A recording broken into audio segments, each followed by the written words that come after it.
के तर्जुमान नदीम अफजल चंद इस वक्त मेरे साथ मौजूद हैं।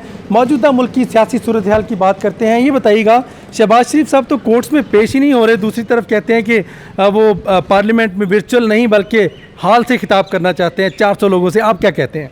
देखिए जी, अगर अपनी मर्ज़ी की अदालतें हों तो उस वक्त तो बंदा पेश होता है। अब जबकि न्यूट्रल अदालतें हैं, आज़ाद अदलिया है, तो अब तो बेहतरीन मौका है उनके पास मेरे ख्याल में अपने आप को पाक साफ़ करने का।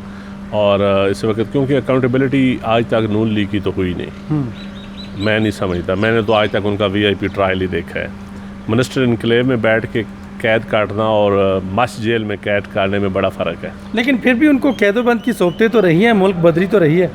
देखिए, मुल्क बदरी भी सेल्फ एग्जाइल रही है। किसने कहा है कि आप बाहर जाके बैठे हैं? अब आना चाहते हैं तो किसी ने रोका है कि आप क्यों आ रहे हैं? इसी तरह जब भी आना चाहें कोई नहीं। अब मेरे ख्याल में लेकिन वक्त अब टिका भाई, देखें अब इस मुल्क में अगर अकाउंटेबिलिटी अक्रॉस द बोर्ड नहीं होगी और अदल नहीं होगा, इन ताकतवरों को ये शोर भी डालते रहेंगे, इनको कहता भी कानून कुछ नहीं है। ताकतवर के मुकाबले में कानून कमज़ोर है और इसलिए ये ताकतवर इल्ज़ाम भी लगाते हैं।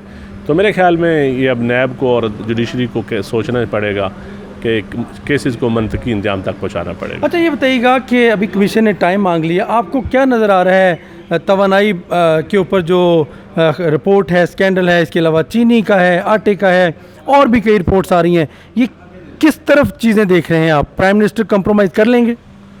देखिए, प्राइम मिनिस्टर तो बिल्कुल कंप्रोमाइज़ नहीं करेंगे और इसमें अभी फैक्ट फाइंडिंग होगी, इसमें डिटेल इंक्वायरी अब आएगी। फ्रांसिक ऑडिट के बाद जो इंक्वायरी आएगी प्राइम मिनिस्टर तो एक्शन लेंगे।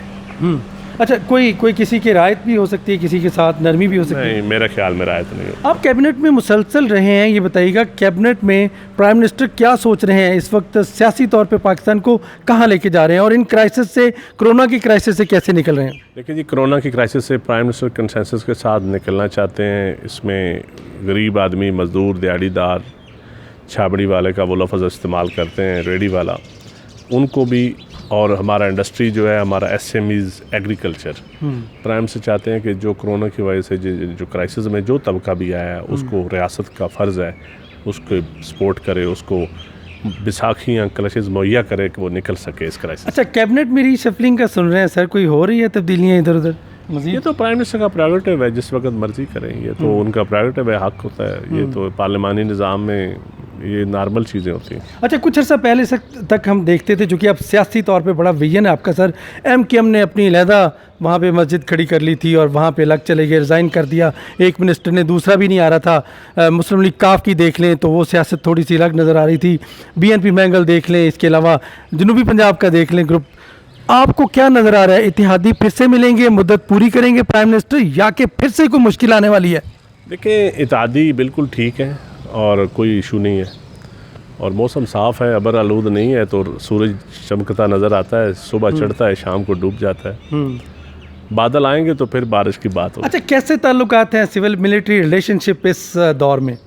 बहुत अच्छे हैं, बहुत अच्छे हैं और मैं समझता हूँ कि पार्लिमानी निज़ाम के लिए, जमहूरियत के लिए ये मजबूती, ये ताल्लुकात अच्छे होना बहुत ज़रूरी है ताकि हुकूमतें डिलीवर कर सकें, उनके पास कोई बहाना ना हो और कोई सूबाई हुकूमतें, कोई फेडरल हुकूमत जो डिलीवर करना चाहें वो खुल के अपने मैनिफेस्टो पे काम करें।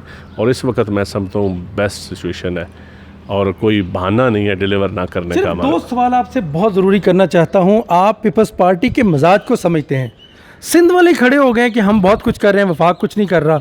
कोरोना वायरस के हवाले से बिल्कुल ठन गई है वफाक और सिंध में। देखिए, सिंध और वफाक की लड़ाई पीपल्स पार्टी को तो पुराना पता है। मियाँ साहब और बीबी की लड़ाई, बीबी शहीद की जब हुई थी, तो मैं समझता हूँ कि इस वक्त लड़ाई मुल्क के मफाद में नहीं है और नेशनल कंसेंसस होना चाहिए। और मैं असद उमर साहब की उस दिन ब्रीफिंग मैंने कैबिनेट में भी सुनी, तो एक आध पॉइंट के अलावा 99% पॉइंट्स पे वफाक और सिंध में बिल्कुल अमांगी है। बाकी ये छोटे मोटे बयानात चलते रहते हैं। ज़्यादा कसूरवार किसको समझते हैं आप? किसी का कसूरवार नहीं है। मैं समझता हूँ नेशनल कंसेंसस जो है वो इस वबा में आप लोगों के ज़ख्मों पर नरम रखेंगे। इस वक्त हम सियासत नहीं करेंगे, सियासत करनी है तो फिर वो मुख्तारे वाली नमक। अच्छा, सियासत करनी है तो फिर वो मुख्तारे वाली ज़बान। अच्छा, एक आखिरी बात, बिल्कुल ठीक आपने कहा। गुज़श्ता दिनों एक तस्वीर देखी थी, prime minister of Pakistan, president of Pakistan, DG ISI, ये मैसेज बहुत सख्त मैसेज गया है, क्या कहते हैं वो तस्वीर क्या बोल रही है?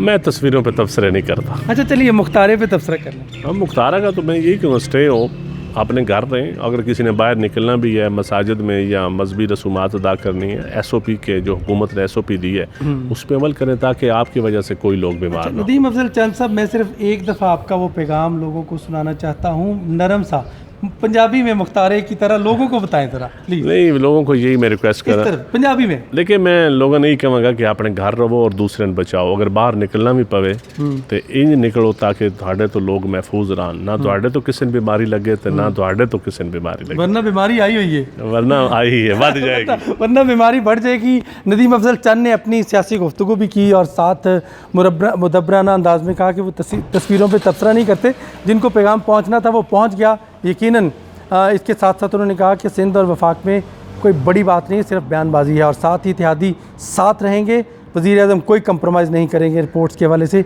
ये कहना है नदीम अफजल चंद का। यकीनन टिक्का खान सानी को इजाज़त से पहले मैं कहूँगा कि आपकी ज़रूरत है कि मेरे चैनल को सब्सक्राइब ज़रूर करें, टिक्का खान सानी। मैंने नदीम अफजल चंद से आपकी मुलाकात करवाई, मज़ीद लोगों से भी मुलाकात करवाऊँगा, अच्छी अच्छी बातें आपको ज़रूर सुनवाएँगे। इजाज़त दीजिएगा, अल्लाह हाफ़िज़।